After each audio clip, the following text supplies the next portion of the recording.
You guys are good clappers. I just packed on a little bit over 10 pounds. Thank you. It was nothing.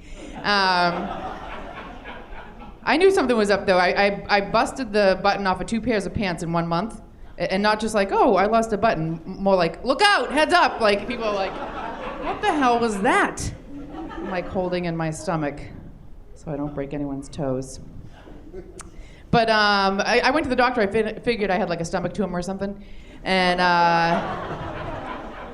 he was like, no, you gained 10 pounds. I'm like, really? I gave you my co-payment. Can I get a diagnosis? I mean, really? You know, no ultrasound, no operation. That's what I'm really looking for in a primary care physician, you know, is someone who is as committed to finding something wrong with me as I am, you know? And I don't think he was. But I'll tell you something, it took me 2 long years of depriving myself carbs, running, doing yoga to lose 20 pounds. And it took me 6 fun-filled weeks to gain 10 of it back. So I can see, thank you. I've been having a lot of fun. Bloated, but fun. But you know, I'll tell you something. I feel like when I did lose weight, I had gotten into running. You know, anyone here runners? No. Good. Smart people. I like you guys already. I hate running, and it's not an innate talent for me. It doesn't come easy for me. I'm actually a very ugly runner. Like, when people see me running, I'm like beet red, arms flailing, hyperventilating. People are stopping me on the street like, are you okay? Do you need help? It looks like there's something very wrong happening here. I'm like, oh no, I'm just exercising. Someone told me this was good for me. Do you have cab fare? But it's true. Like, I feel like when I run, I cause other people to run. Like, they see me coming and they just throw their stuff in the air and they're like, I don't know what is going on, but this girl looks terrified and I am getting out of here. The guy who runs my running group, he's one of these guys, he believes that everything you put in your body should be fuel, you know, and he knows that I don't feel the same way. So he's always trying to convince me to stick with it, you know. He's like, you know, Kendra, Olympic runners eat 4,000 to 5,000 calories a day. And I'm like, wow, I got that down.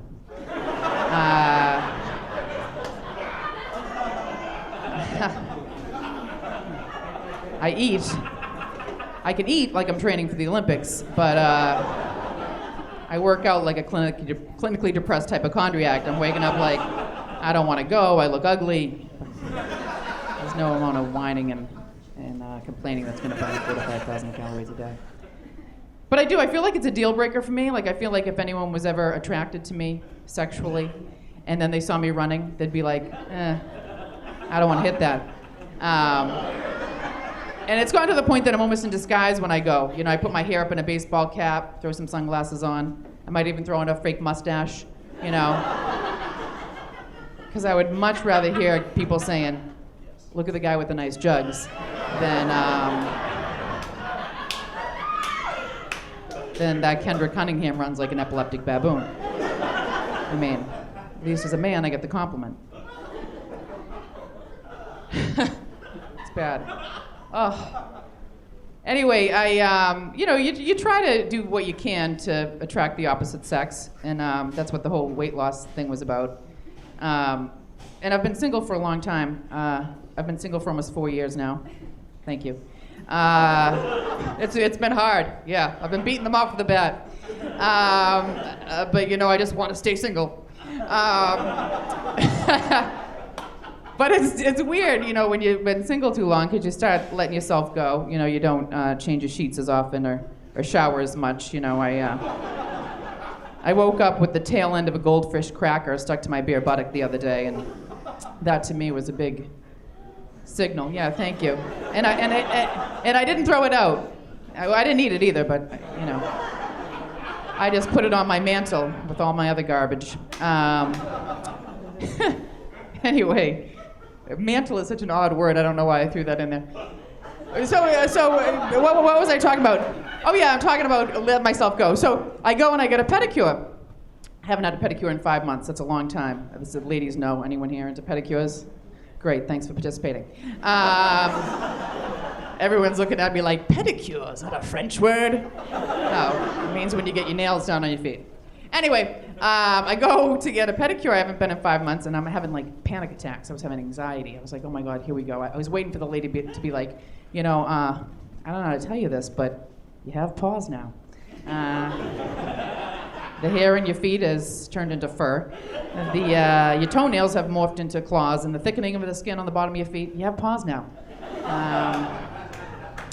You're gonna have to go to a vet for this. It's gonna be very expensive. So do me a favor, get on all fours and walk out of here like the animal that you are. Don't crap on my floor.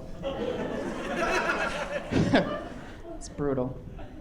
Anyways, I've been trying to get out there and date and stuff, but it's not, I'm not very good at picking up guys. I feel like it ends up being less like a seduction and more like an aggravated assault type of situation. And that doesn't really go over all that well all the time. But I'll tell you something. I brought home a 27-year-old recently, and let's just say that I've been celebrating my 30th birthday for a couple of years now. So he was a little out of my jurisdiction, but he was cute, and he was nice, and things got a little hot and heavy. And he said to me, "I brought a condom." And I said, "Oh, did you bring yourself a condom? Oh, you big boy, you're gonna give it to me with that one condom." And I was like, come on. Clearly you're not picking up on the pent-up sexual energy here, He's like, he doesn't even have a slut radar yet. But he ruined my mood. I was like, you know what, take your uni condom and your fanny pack and whatever the you brought with you and get the hell out of here. Because you ruined my mood, At this stage of the game, I'm really looking for like a cocky, confident bastard. I don't know if I'm allowed to say that. I apologize in advance. But a cocky, confident bastard who's going to come in with like a hockey bag full of condoms, and be like, "I have a hockey bag full of condoms. I'm going to bang the very last breath out of you. And then I'm going to take your lifeless body, put it in that bag, and dispose of you." And I'd be like, "This guy seems interesting. Who is he?" It's weird though. It's weird to be deprived of sex. I had it changes your personality. I'll tell you that much right now, as you can probably see some of it happening right before your very eyes. I have to leave you on this. I had mediocre sex, March 2009. This is the sexual history of Kendra Cunningham. Mediocre sex, March 2009. I hadn't had sex in 5 months. I decided I'm going to do it. Sex with this guy, and I realized something about myself.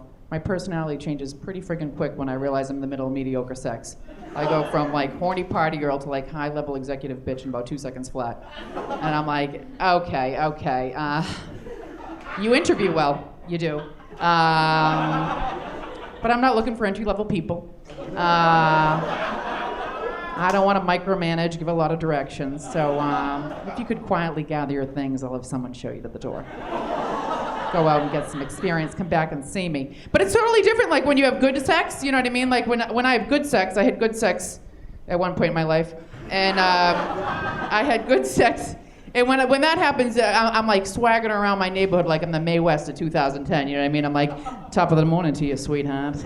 Oh, you keep looking at me like that, I'm going to file charges." I go into the deli and the guy's like, "Beautiful day, isn't it?" I'm like, "Every day is a beautiful day for the sexually active." You guys have been a wonderful audience. My name is Kendra Cunningham. Enjoy the